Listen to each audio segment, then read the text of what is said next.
ونعوذ بالله من شرور أنفسنا ومن سيئات أعمالنا من يهده الله فلا مضل له ومن يضلله فلا هادي له وأشهد أن لا إله إلا الله وحده لا شريك له وأشهد أن محمدًا عبده ورسوله يا أيها الذين آمنوا اتقوا الله حق تقاته ولا تموتن إلا وأنتم مسلمون يا أيها الناس اتقوا ربكم الذي خلقكم من نفس واحدة وخلق منها زوجها وبث منهما رجالا كثيرا ونساء واتقوا الله الذي تساءلون به والأرحام إن الله كان عليكم رقيبا يا أيها الذين آمنوا اتقوا الله وقولوا قولا سديدا يصلح لكم أعمالكم ويغفر لكم ذنوبكم ومن يطع الله ورسوله فقد فاز فوزا عظيما فإن أصدق الحديث كتاب الله وخير الهدي هدي محمد صلى الله عليه وسلم وشر الأمور محدثاتها وكل محدثة بدعة وكل بدعة ضلالة وكل ضلالة في النار أعوذ بالله من الشيطان الرجيم ولئن سألتهم من خلقهم ليقولن الله فأنا يؤفكون۔ قابل احترام حاضرین، پردہ نشین خواتین، ہر قسم کی تعریف، توصیف، بڑائی، کبریائی اس اللہ وحدہ لا شریک لائق ہے جس نے ہم تمام کو پیدا کیا ہے۔ سب کا خالق، مالک، رازق وہی ہے۔ کائنات میں تصرف کرنے والا وہی ہے، دینے والا بھی وہی ہے اور لینے والا بھی وہی ہے۔ خوشی اسی کی طرف سے ہے، غم بھی اسی کی طرف سے ہے، آسانی اسی کی طرف سے ہے، تکلیف بھی اسی کی طرف سے ہے۔ انسان کی زندگی میں جو کچھ بھی ہوتا ہے، چاہے وہ سال بھر کے کام ہوں، مہینے کے کام ہوں، دن اور رات کے کام ہوں، گھنٹے اور منٹوں کے کام ہوں، سارے کام اللہ ہی کی فیصلے سے اس کی طرف سے ہوتے ہیں۔ لاکھوں درود و سلام اللہ کے سارے انبیاء پر، خصوصاً آخری نبی محمد مصطفیٰ صلی اللہ علیہ وسلم پر، جنہیں اللہ تعالیٰ نے اللہ کی ذات پر ایمان کو مضبوط کرانے کے لیے اور لوگوں کو اللہ پر ایمان لانے کی دعوت دینے کے لیے نبی بنا کر مبعوث کیا ہے صلی اللہ علیہ وسلم۔ محترم حضرات، قرآن مجید میں اللہ تعالیٰ نے لوگوں کی ہدایت، رہنمائی اور لوگوں کو سوچنے سمجھنے کی طرف ترغیب دلانے کے لیے کئی سوالات اللہ نے کیا ہے۔ سوالات کی شکل میں اللہ تعالیٰ نے بندوں کو سمجھنے کا موقع دیا ہے، سنبھلنے کا موقع دیا ہے، سوچنے کی طرف توجہ دلائی ہے کہ تم سوچو اس چیز پر۔ تو رب العالمین نے جو سوالات کیے ہیں، اگر انسان ان سوالات میں غور کرے گا تو اسے انسان کی حقیقت معلوم ہوگی اور اللہ تعالیٰ کی قدرت کا اندازہ ہو جائے گا۔ انہی سوالات میں سے ایک سوال رب العالمین نے کیا، کہا وَلَئِن سَأَلْتَهُمْ مَنْ خَلَقَهُمْ لَيَقُولُنَّ اللَّهُ۔ اے نبی، اگر آپ ان لوگوں سے یہ پوچھیں، سوال کریں کہ ان لوگوں کو کس نے پیدا کیا ہے، من خلقہم، ان لوگوں کو کس نے پیدا کیا ہے، تو ضرور یہ لوگ کہیں گے کہ اللہ ہی نے پیدا کیا ہے، کہ ہمارا پیدا کرنے والا اللہ تعالیٰ ہے۔ اور رب العالمین نے فرمایا فَأَنَّا يُؤْفَكُونَ، جب یہ بات تم مانتے ہو تو پھر اللہ پر جھوٹ کیوں مانتے ہو؟ تو جھوٹی راہ پر جھوٹی چیزوں کو کیوں اپناتے ہو؟ فَأَنَّا يُؤْفَكُونَ، کس قدر بھٹکے ہوئے غلط راہ پر کیوں چلتے ہو۔ رب العالمین نے ایک اور سوال کرتے ہوئے کہا قل من یرزقکم من فی السماوات والارض، اے نبی آپ سوال کیجئے کہ زمین میں جو کچھ ہیں ان سارے مخلوقات کو اور اس میں تمہیں، من یرزقکم تم لوگوں کو کون روزی دیتا ہے، من یرزقکم من فی السماء والارض آسمان میں زمین میں جتنے بھی مخلوقات ہیں اور تمہیں کون روزی دیتا ہے، ضرور یہ لوگ یہی جواب دیں گے کہ اللہ تعالیٰ ہی روزی دینے والا ہے۔ تو یہ سوالات رب العالمین نے انسانوں کے سامنے اس لیے رکھے ہیں تاکہ انسان ان سوالات کے جوابات کو دے کر اور جوابات کو سن کر اپنے اندر ایمان کو مضبوط بٹھا لے کہ جو بھی ہوتا ہے اللہ کی طرف سے، جو کچھ کرنے والا ہے اللہ ہی کرنے والا ہے، اللہ کے علاوہ کوئی کرنے والا نہیں ہے اور اللہ کے علاوہ کوئی خودی سے ہونے والا عمل نہیں ہے۔ محترم حضرات، رب العالمین نے یہ چیزیں جو قرآن مجید کے اندر بیان کی ہیں، جہاں اس کا مقصد یہ ہے کہ انسان کا ایمان مضبوط ہو، اسی میں اس کا ایک مقصد یہ ہے کہ انسان کے اندر اللہ کی ذات پر توکل مضبوط ہو، یقین مضبوط ہو کہ انسان بھروسہ کرے تو اللہ پر بھروسہ کرے، یہ اس بات پر کہ اگر آج میری زندگی میں خوشی ہے تو اللہ کی طرف سے، اگر آج کا دن میرے لیے غم کا دن ہے، کچھ پریشانی لگی ہوئی ہے، یہ اللہ کی طرف سے ہے، کوئی چیز مل رہی ہے اللہ کی طرف سے ہے، کوئی چیز نہیں مل رہی ہے اللہ ہی کی طرف سے ہے۔ یہ اللہ کی ذات پر کامل یقین اور توکل پیدا کرنے کے لیے رب العالمین نے یہ سوالات کیے ہیں، اور ان سوالات کے ذریعے انسان کو یہ نصیحت ملتی ہے کہ کائنات میں جتنی بھی چیزیں ہیں ساری چیزیں انسان کے لیے کوئی فیصلہ نہیں کر سکتی، نہ مصیبت کا فیصلہ کر سکتی ہیں،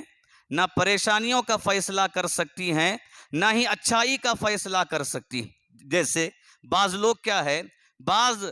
ایام کو منحوس سمجھ لیتے ہیں اور بعض مہینوں کو منحوس سمجھ کر یہ تصور رکھتے ہیں کہ یہ مہینہ نقصان پہنچانے والا ہے، یہ مہینہ تکلیف دینے والا ہے۔ تو رب العالمین نے سوالات کے ذریعے بتایا کہ تم خود سوچو کہ جب ساری چیزیں اللہ کی طرف سے ہے تو پھر یہ مہینہ کیسے تمہیں نقصان پہنچا سکتا،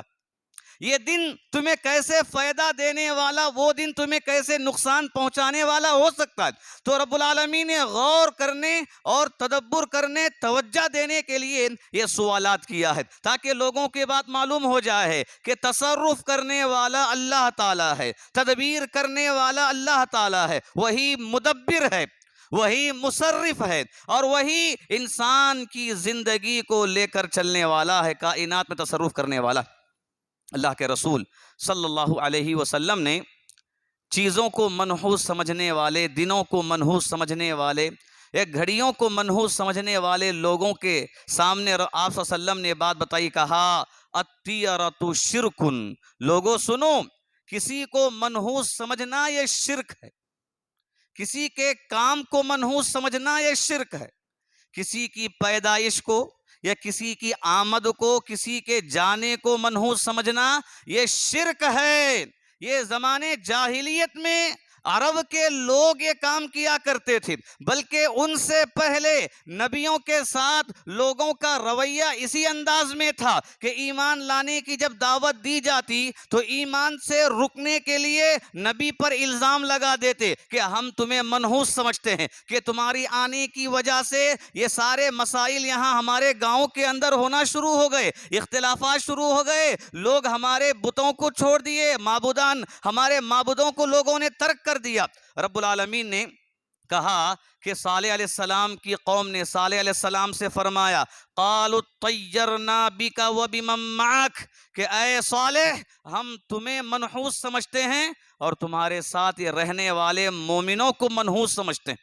یہ منحوس ہیں، مومن منحوس ہیں اور تم منحوس ہو۔ کہا قال طائرکم عند اللہ بل انتم قوم تفتنون،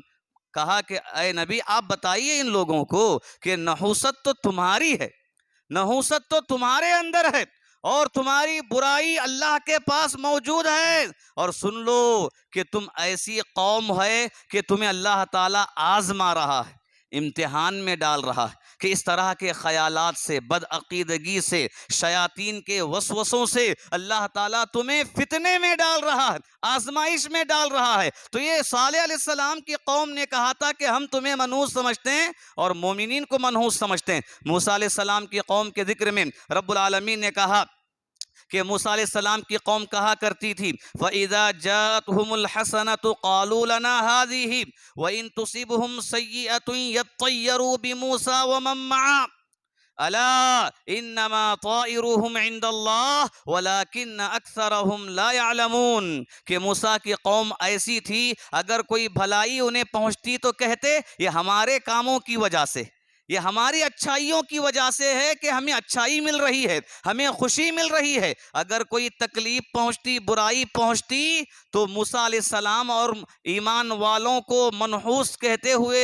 کہتے کہ تمہاری وجہ سے یہ مصیبتیں ہم پر آ رہی ہیں۔ کہا کہ تم بتا دو انہیں کہ تمہاری منحوسیت، نحوست اللہ کے پاس ہے، تمہاری برائی اللہ کے پاس ہے، اور تم ایسی قوم ہو کہ تم حقیقت کو نہیں جانتے۔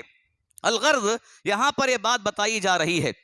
کہ دنیا میں کوئی چیز منحوس نہیں ہے، اور جو یہ عقیدہ رکھتے ہیں، بدگمانی کا عقیدہ، بدشگونی کا عقیدہ، نحوست کا عقیدہ جو لوگ رکھتے ہیں، یقیناً اس کے برے اثرات انسان کی زندگی پر بڑے گہرے ہوتے ہیں۔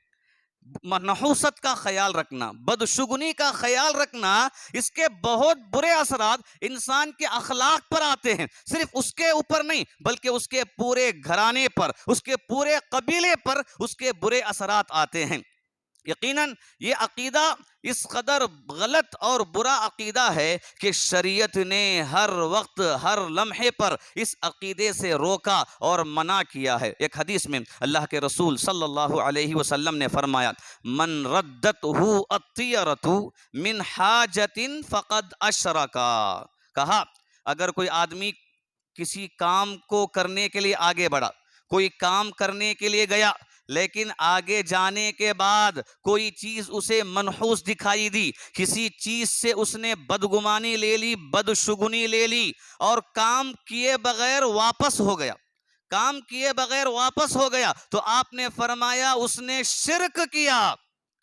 کسی کام کو کرنے کے وقت میں کسی چیز کو، کسی وقت کو اور کسی دن کو منحوس سمجھ کر اگر وہ کوئی کام نہیں کرتا ہے، یقیناً وہ شرک کر رہا ہے۔ کیوں؟ اس لیے کہ وہ اللہ کی ذات پر یقین رکھنے کے بجائے اس دن پر یا اس گھڑی پر، اس مہینے پر یا اس چیز پر وہ یقین رکھ رہا ہے جو اس کے سامنے سے گزری ہے، جو اس کے سامنے وہ چیز آ گئی ہے۔ آپ نے فرمایا اس نے شرک کیا۔ کیا مطلب ہے اس کا؟ اس کا مطلب یہ ہے کہ انسان جا رہا ہے آگے، سامنے سے بلی کے گزرنے پر کوئی یہ سمجھتا ہے کہ اگر میں ایسا ہی چلا جاؤں تو میرا کام نہیں ہوگا، یقیناً اس نے شرک کیا۔ اللہ کے رسول صلی اللہ علیہ وسلم نے فرمایا اگر وہ کام آگے نہ بڑھائے، اگر وہیں سے واپس ہو جاتا ہے یہ سوچ کر کہ بلی کے گزرنے سے، کتے کے گزرنے سے، یا کسی غریب فقیر کے سامنے آنے سے، یا کالا کلوٹے انسان کے سامنے آنے سے میرا کام نہیں ہوگا، یقیناً وہ اپنا پورا عقیدہ اس انسان پر، اس جانور پر ٹکایا ہے، اس لیے اس نے شرک کیا۔ فقد اشرک۔ چاہیے کہ اپنے کام کو کر لے، کسی کو منحوس نہ سمجھے، منحوس سمجھ کر کاموں کو نہ ٹالے۔ آج یہ چیز ہم مسلمانوں میں بہت عام ہے، اتنا عام ہے کہ کبھی کبھی انسان محسوس نہیں کرتا کہ میرے اندر بھی اس کے اثرات ہیں، محسوس نہیں کرتا میرے اندر بھی اس کے اثرات ہیں۔ اور اس چیز کی آج جو نئے طور پر جو یہ وجہ بن رہی ہے، اس میں سے ایک چیز کیا ہے معلوم ہے؟ کہ جب بچہ پیدا ہوتا ہے تو لوگ کیا کرتے ہیں، گوگل میں ناموں کو ڈھونڈتے ہیں، ناموں کو فون میں ڈھونڈتے ہیں، جب وہاں پر نام دکھتا ہے تو نام کے ساتھ وہاں بتایا جاتا ہے اس نام والے کے لیے فلاں رنگ مفید ہے، فلاں رنگ مفید نہیں ہے، اس نام والے کا لکی نمبر یہ ہے، تو گویا کہ اس کے مقابلے کے نمبر لکی نہیں ہے، اس نام والے کے لیے فلاں کا فلاں دن اچھا دن ہے۔ تو گویا کہ نام کے ساتھ لوگ اس عقیدے کو بھی دیکھ لیتے ہیں۔ نام صرف نہیں دیکھتے، وہاں پر اس کے عقیدے کو بھی دیکھ لیتے ہیں اور دیکھتے ہیں کہ ہاں یہ نام ہمارے گھر میں جم جائے گا، اس لیے کہ ہم لوگ اس کلر کو پسند کرتے ہیں، ہمارے یہاں پر اس نمبر کی چیزیں چلتی ہیں۔ اس تصور سے آج یہ چیز نحوست کی چیز ہمارے اندر بھی اثر ہوتی جا رہی ہے، اس کا احساس ہم نہیں کر پا رہے۔ اور بہت ساری چیزوں میں آج لوگ نحوست کو لیتے ہیں، بہت ساری چیزوں، گھر بنانے کو لیجئے آپ، گھر بنانے میں بھی اگر سیڑھی رکھنے کی بات ہوتی ہے تو وہاں پر بھی وہیں سے مسئلہ شروع ہو جاتا ہے کہ 3 رکھنا ہے کہ 4 رکھنا ہے، 3 رکھیں گے تو نحوست ہے، اس لیے کہ پہلے نقصان سے چڑھیں گے نفع میں آئیں گے، نقصان سے چڑھیں گے نفع میں آئیں گے، نفع سے چڑھیں گے نقصان میں، نقصان سے چڑھیں گے نفع میں۔ سیڑھی رکھنے سے لے کر چھت ڈالنے تک، دیواریں کھڑی کرنے تک، گھر کے ساز و سامان اپنے کونے کونے میں رکھنے میں، ہر چیز میں انسان نحوست کا خیال کرتا ہے۔ اگر ہم یہاں رکھیں گے تو نحوست ہے، یہاں اس کی جگہ پر دوسری جگہ پر رکھیں گے تو ہمیں برکت ملے گی، ہرگز نہیں، نحوست کسی چیز میں نہیں ہے، یہ انسان کی بد عقیدگی ہے، بد خیالات۔ شریعت نے بجا ہمیں اس سے روکا ہے، اور بلکہ یہ تصور حقیقت میں دنیا دار انسان کا تصور ہے، کبھی ایک دیندار انسان کا یہ تصور ہو نہیں سکتا۔ دنیا میں کئی ممالک ہیں اور مختلف ممالک کے لوگ بھی ہیں، اور ہر ملک میں الگ الگ تصورات ہیں نحوست کے، بدگمانی اور بدشگونی کے مختلف خیالات ہیں۔ بعض لوگ یہ کہتے ہیں کہ اسپین کا ایک مسئلہ ہے کہ اگر کسی مہینے میں 13 تاریخ کو منگل کا دن آ جائے تو پورے ملک کے لیے منحوس کا دن سمجھتے ہیں، ایک تصور اس ملک کا۔ اور اسی قدر دوسرے ملک کے بارے میں یہ بات بتائی گئی کہ 4 کا عدد وہاں لوگ کبھی پسند نہیں کرتے، اسے منحوس سمجھتے ہیں۔ اور ہمارے ہندوستان کے اندر غیر مسلموں کے درمیان رہنے کی وجہ سے اتنی چیزیں نحوست کی آ گئی ہیں، تو کبھی انسان سال کو منحوس کہہ دیتا ہے، کبھی مہینے کو منحوس کہہ دیتا ہے، کبھی دن کو منحوس کہہ دیتا ہے، کبھی افراد کو منحوس کہہ دیتا ہے۔ ذرا سوچو کہ اگر ایسی ساری چیزیں نحوست میں ہم گنتے جائیں تو آخر ہم زندگی کیسے گزاریں گے؟ اگر یہ ساری چیزیں منحوس ہوتی تو آخر اللہ تعالیٰ نے ہمارے لیے کیوں پیدا کیا؟ یہ بد عقیدگی انسان کے اخلاق میں بڑے ہی برے اثرات پیدا کرتی۔ رب العالمین نے خود قرآن مجید میں اس بات کا ذکر کیا، نحوست کا ذکر کرتے ہوئے کہیں پر رب العالمین نے فرمایا انتم قوم مسرفون، کہ نحوست کا خیال رکھنے والی قوم یہ حد سے آگے بڑھنے والی ہے، حد سے تجاوز کرنے والی قوم ہے۔ اور کہیں پر فرمایا اکثرہم لا یعلمون، کہ نحوست کا خیال رکھنے والی قوم یہ بے وقوف قوم ہے، جاہل قوم ہے، جہالت کی وجہ سے کام کرتے ہیں۔ کہیں پر فرمایا قوم تفتنون، کہ نحوست کا خیال رکھنے والے لوگ یہ آزمائش میں ہیں، رب العالمین کی جانب سے امتحان میں ہیں، یہ آزمائش اور مصیبت میں رہنے والی قوم ہے۔ تو رب العالمین نے خود بتا دیا کہ نحوست کا خیال رکھنے سے اس کا اثر انسان کی زندگی پر ہوتا ہے، اس کے اخلاق و کردار پر ہوتا ہے۔ اور دیکھیے، نحوست کی وجہ سے کبھی انسان اپنے گھر بار کو بیچ لیتا ہے، سمجھ لیے کہ گھر بنا دیا، گھر کے اوپر الو آ کر بیٹھ گیا تو تصور ہوتا ہے کہ میری زندگی میں برکت نہیں ہوگی، بیچ دیتا ہے، زمینات کو بیچ دیتا ہے۔ کم عقلی، جہالت، نحوست کی وجہ سے انسان اپنی نوکریوں کو چھوڑ دیتا ہے، کام کاج کو چھوڑ دیتا ہے، اپنی طبیعت کے خیالات کو اور رہن سہن کے اندر تبدیلی پیدا کر لیتا ہے۔ جو چیز انسان کے موافق تھی اسے چھوڑ کر انسان مشکلات میں آ جاتا ہے، مشقت بھرے کام کرنے میں آ جاتا ہے۔ جو کام آسانی سے ہو سکتا تھا، نحوست کا خیال کر کے اس کام کو انسان مشکل بنا لیتا ہے۔ کتنے ہم مسلمانوں میں ایسے لوگ ہیں جو زوال کے وقت کو منحوس سمجھتے ہیں، زوال کے وقت میں نکاح کرنا پسند نہیں کرتے، جانور ذبح کرنا پسند نہیں کرتے، زوال کے وقت میں کوئی اچھا کام کرنا تصور نہیں کرتے۔ یہ تصور ہے کہ زوال کا وقت منحوس وقت ہے، جب تک زوال زائل نہیں ہوگا اس وقت تک کوئی خیر کا کام نہیں کیا جائے گا۔ اب سوچو کہ وہ وقت جانے تک انسان اس وقت میں جو کام آسانی سے کر سکتا تھا اپنے آپ کو مشقت میں ڈال لیتا ہے، پریشانی میں ڈال لیتا ہے۔ اگر سفر میں نکلنا ہو وہاں پر یہ تصور ہوتا ہے وقت کا تصور، گھڑیوں کا تصور انسان کرتا ہے، غروب کا وقت نہ ہو، زوال کا وقت نہ ہو، یہ نحوست کا خیال خود کے لیے نقصان دہ، بلکہ اس سے بڑھ کر یہ نحوست کی جو چیز ہے انسان کو اللہ کی ذات پر توکل کرنے سے اس قدر باہر نکال دیتی ہے کہ انسان نہ اللہ کی تعلیمات پر بھروسہ کرتا ہے، نہ نبی کی تعلیمات پر بھروسہ کرتا ہے، جو بابا کے نام سے ہیں، صاحبوں کے نام سے ہیں، اور قبروں پر بیٹھنے والے لوگ ہیں، لوگوں کو دھوکہ دے کر لوگوں کے خیالات کو بگاڑ دیتے ہیں۔ ایک عام انسان کی بات انسان مان لیتا ہے، اللہ کی بات نہیں مانتا، نبی کی بات نہیں مانتا۔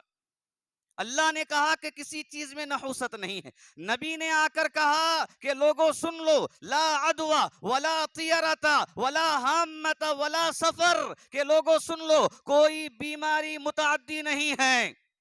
اور کوئی چیز منحوس نہیں ہے،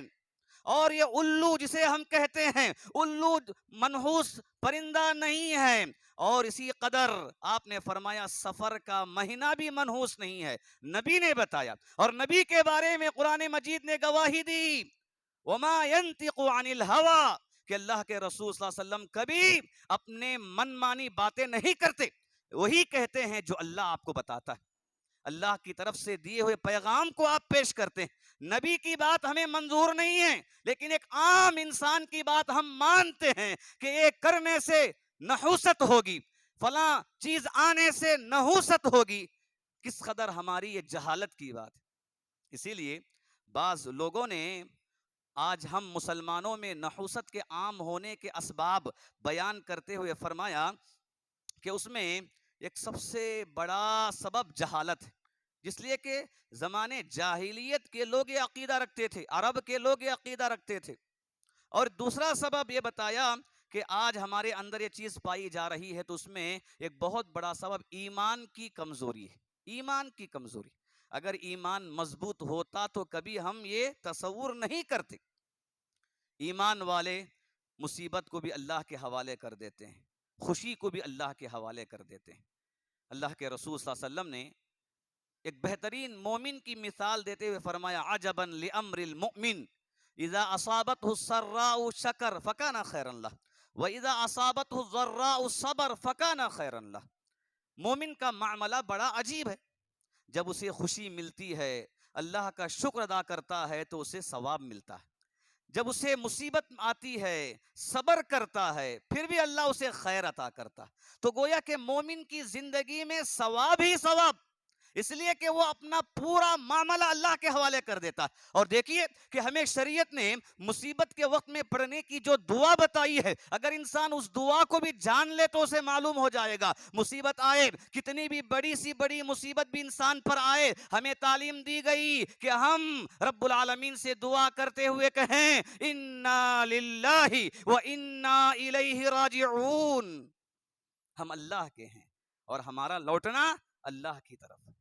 یہ کیا ہے؟ ایمان کی دلیل ہے۔ انسان گواہی دیتا ہے یہ مصیبت اللہ کی طرف سے آئی ہے، کسی اور کی طرف سے نہیں، ہمیں اللہ نے پیدا کیا ہے، ہمارا سارا معاملہ اللہ کے ہاتھ میں ہے، اللہ ہی ساری چیزیں کرنے والا ہے، تو ہم اس بات پر ایمان رکھتے ہیں انا للہ و انا الیہ راجعون۔ اگر انسان کا ایمان مضبوط ہوتا تو یقیناً یہ مومن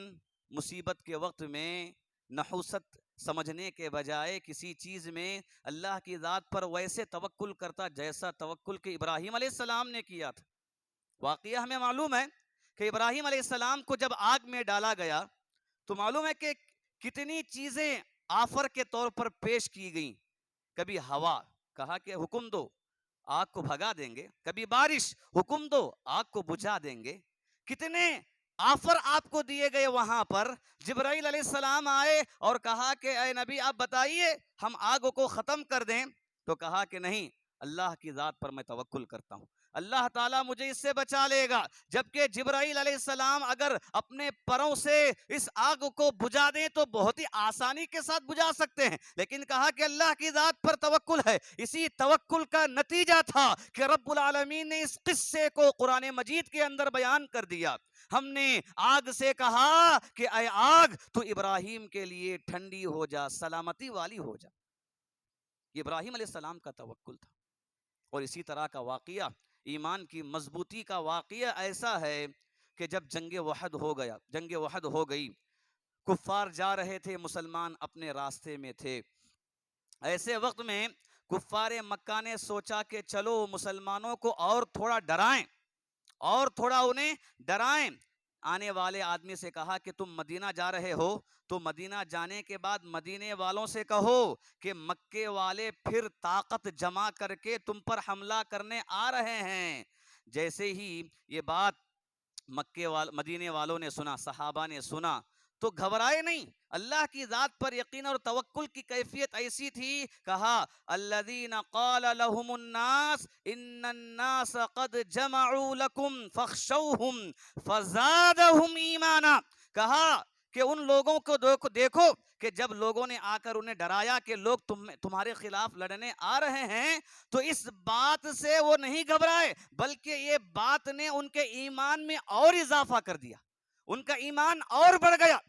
کہ ایک مصیبت کی چیز سامنے آ رہی ہے، لیکن اس مصیبت کی چیز سے ایمان بڑھ رہا۔ ایک مومن کی نشانی یہی ہے، ایک ایمان والے کی علامت یہی ہے کہ ایمان والا مصیبت کو اللہ کے حوالے کر دیتا، کسی اور کے حوالے نہیں کرتا، وہاں نحوست کی بات نہیں رکھتا، بدشگنی اور بدگمانی کی بات نہیں رکھتا۔ ایمان بڑھ گیا اور کہا قالوا حسبنا اللہ ونعم الوکیل، اللہ کی ذات ہمارے لیے کافی ہے، وہ بہترین مددگار ہے، وہ بہترین کارساز ہے۔ تو الغرض کہ یہ جو نحوست ہمارے انسانوں کے اندر جو آ رہی ہے، اس کے اسباب میں ایک ایمان کی کمی ہے، اور اس کا ایک تیسرا سبب یہ ہے کہ آج شیطان کا تسلط اور قبضہ بہت زیادہ ہو گیا ہے، کہ شیطان ایک عام دوست کی طرح ہو گیا ہے کہ کبھی انسانوں کی شکل میں آ کر، دوست کی شکل میں آ کر انسان کے عقیدے کو بہکا دیتا ہے۔ انسان کے درمیان شیطان انسانوں کی شکل میں آ کر بہکانا، اس کی بے شمار مثالیں قرآن مجید کے اندر موجود ہیں۔ قرآن مجید میں رب العالمین نے بتایا کہ یہ شیطان کی صفت ہے کہ لوگوں کو گمراہ کرنے کے لیے کبھی کبھی انسانوں کی شکل میں آ کر بہکاتا ہے، اور کبھی رشتہ داروں کی شکل میں، بھائیوں کی شکل میں، بہنوں کی شکل میں، اور کبھی تو کبھی بڑے ہی مخلص، دیندار اور بہتر انسان کی شکل میں آ کر بہکا دیتا ہے، تاکہ اس کی بات سن کر انسان مکمل عمل کرنے پہ آ جائے۔ ہجرت سے پہلے اللہ کے رسول صلی اللہ علیہ وسلم کے خلاف جب کارروائی کرنے کی بات تھی، مکے والوں نے محفل جمائی، تو اس میں شیطان نجد کے ایک بوڑھے شخص کی شکل میں محفل میں شریک ہوا، اس لیے کہ اس زمانے کا ایک معروف معاملہ یہ تھا کہ اگر نجد کا آدمی محفل میں ہوتا، اگر وہ کوئی بات کرتا تو سارے لوگ اس کی بات مان لیتے، اس لیے کہ سب کا یقین تھا کہ نجد کے لوگ بڑے چالاک ہوتے ہیں، بڑے ہوشیار ہوتے ہیں، اور تجربے کی روشنی میں بات کرتے ہیں۔ تو شیطان اس محفل میں نجدی انسان بن کر آیا تاکہ لوگوں کو گمراہ کرے۔ اور پھر جنگ بدر میں جب لوگ بڑے سردار کی شکل میں شیطان شریک ہوا اور کہا کہ میں تمہارا ساتھ دوں گا، میں تمہارا ساتھ دوں گا۔ جیسے ہی جنگ بدر میں شریک ہوا، فرشتوں کے اترتے ہوئے دیکھ کر بھاگ گیا۔ لوگوں نے پکارا کہ تم کہاں جا رہے ہو، تم نے تو وعدہ کیا تھا کہ تم ہمارا ساتھ دو گے، لیکن شیطان نے کہا کہ جو چیز میں دیکھ رہا ہوں وہ تم نہیں دیکھتے۔ یہ تو زندہ رہنے تک کی بات ہے، بلکہ شیطان کے واقعات میں بھی کہا گیا انسان اگر مرض الموت میں ہو، مرنے کے قریب ہو، اس وقت بھی انسان کی شکل میں آ کر شیطان انسان کو بہکاتا ہے۔ بڑے مفسر ہیں ابو جعفر اور قرطبی رحمہ اللہ، ان کی ایک تفسیر کی کتاب تفسیر قرطبی مشہور ہے۔ ان کا واقعہ آتا ہے کہ مرض الموت میں تھے، لوگ ان سے کہہ رہے تھے کہ لا الہ الا اللہ پڑھو، لا الہ الا اللہ پڑھو، اور یہ کہہ رہے تھے کہ نہیں کہہ رہے تھے۔ لیکن کچھ دیر کے بعد ذرا افاقہ ہوا تو اس کے بعد کہا کہ لوگوں، تمہارے لا الہ الا اللہ کہنے پر میں یہ بات نہیں کہہ رہا تھا، بلکہ شیطان مجھ سے کہہ رہا تھا کہ تم عیسائی بن جاؤ، یہ بہترین دین ہے، قبر کے عذاب سے بچ جاؤ گے۔ تو میں اس لیے کہہ رہا تھا کہ نہیں، یہ بہترین دین نہیں ہے، بلکہ اسلام سچا دین ہے۔ اور اسی طرح کا واقعہ امام احمد ابن حنبل رحمہ اللہ سے متعلق بھی ذکر ہے۔ ان کے بیٹے عبداللہ رحمہ اللہ کہتے ہیں کہ والد بیٹھے ہوئے تھے، اور بیٹھے ہوئے کہہ رہے تھے ابھی نہیں، ابھی نہیں کہہ رہے تھے۔ کچھ دیر کے بعد پوچھا تو کہا کہ شیطان ابھی میرے ساتھ تھا اور اس نے کہا کہ دیکھو کہ اس کے بعد میں تمہارے ساتھ نہیں رہ سکتا، میرا اور تمہارا تعلق ختم ہو جائے گا، تم دنیا سے جا رہے ہو۔ تو کہا کہ نہ تم اس سے پہلے مجھے گمراہ کر سکتے تھے، نہ اب تم مجھے گمراہ کر سکتے، اور نہ اس کے بعد میرے دنیا سے جانے کے بعد تم مجھے گمراہ کر سکتے ہو۔ یہ شیطان کا معاملہ ہے کہ شیطان انسانوں کی صفوں میں انسان کی شکل میں آ کر عقیدے میں بگاڑ پیدا کرتا، نحوست کی کیفیت پیدا کرتا۔ یہ بہت بری چیز ہے، اور آج ہمارے اندر جو چیزیں پائی جاتی ہیں نحوست کے طور پر، اس میں سے ایک اور عجیب چیز یہ ہے، انگوٹی پہنتے ہیں تو اس میں کنکر کا انتخاب ہمارا ہوتا ہے، لال کنکر ہمارے لیے مناسب ہے، ہرا کنکر ہمارے لیے مناسب ہے۔ اب سوچئے کہ یقیناً ایک چھوٹا پتھر جب ہمارے کام آ سکتا ہے تو پھر اللہ کا معاملہ کیا؟ جس ذات پر ہم ایمان رکھتے ہیں، جس ذات نے ہمیں پیدا کیا، جس ذات ہمیں سانس لینے کی طاقت دی ہے، اگر اللہ تعالیٰ ایک لمحے کے لیے ہوا کو روک لے تو کیا ہم زندہ رہیں گے؟ ہرگز نہیں۔ جس نے ہمیں پیدا کیا ہمارا یقین اس پر نہ ہو اور صرف ایک کنکر پر ہو، ایک پتھر پر ہو اور اس کے رنگ پر ہو، تو بھلا بتلاؤ کہ ہمارا آخر ایمان کیا ہے؟ آخر ہمارا ایمان کیسا؟ ہم کسی اور پر اپنے ایمان اور توکل کو رکھیں، عقیدے کو رکھیں؟ ہرگز نہیں۔ اور آخری چیز، اسباب میں سے ایک بہت بڑا سبب یہ ہے کہ کم عقلی، کہ اللہ تعالیٰ نے انسان کی سمجھنے کے لیے عقل عطا کیا۔ ایک طرف دین ہے، دین کی تعلیمات ہیں جو دین ہمیں بتاتا ہے کہ کسی چیز میں نحوست نہیں ہے، اور دوسری طرف عقل بھی تو ایک چیز ہے، شعور ہے، علم ہے انسان کے پاس، جس کے ذریعے انسان سمجھ سکتا ہے کیا یہ چیزیں ہو سکتی ہیں، کیا اس طرح کا خیال رکھنے سے کوئی چیز رکاوٹ بن سکتی ہے، کیا انسان سمجھ سکتا ہے۔ محترم حضرات، الغرض یقیناً یہ سفر کا مہینہ جس میں اب ہم لوگ ہیں، یہ سفر کا مہینہ، اکثر مسلمان اس مہینے کو منحوس سمجھتے ہیں۔ اس مہینے میں شادی بیاہ نہیں کرتے، خیر کے کام نہیں کرتے، کوئی اچھے کام نہیں کرتے۔ ہمیں چاہیے کہ ہم اپنے صحیح دین کو سمجھیں، صحیح اسلام کو سمجھیں۔ رب العالمین نے جو مہینے پیدا کیا ہے یہ سارے مہینے برابر ہیں، برابر ہیں، کوئی مہینہ منحوس نہیں ہے، کوئی دن منحوس نہیں ہے، یہ سارے اللہ کی طرف سے پیدا کیے ہوئے ہیں۔ اگر یہ منحوس ہونے کی بات ہوتی تو اللہ کے رسول صلی اللہ علیہ وسلم کی زندگی میں ہر مہینے میں مصیبتیں آئیں۔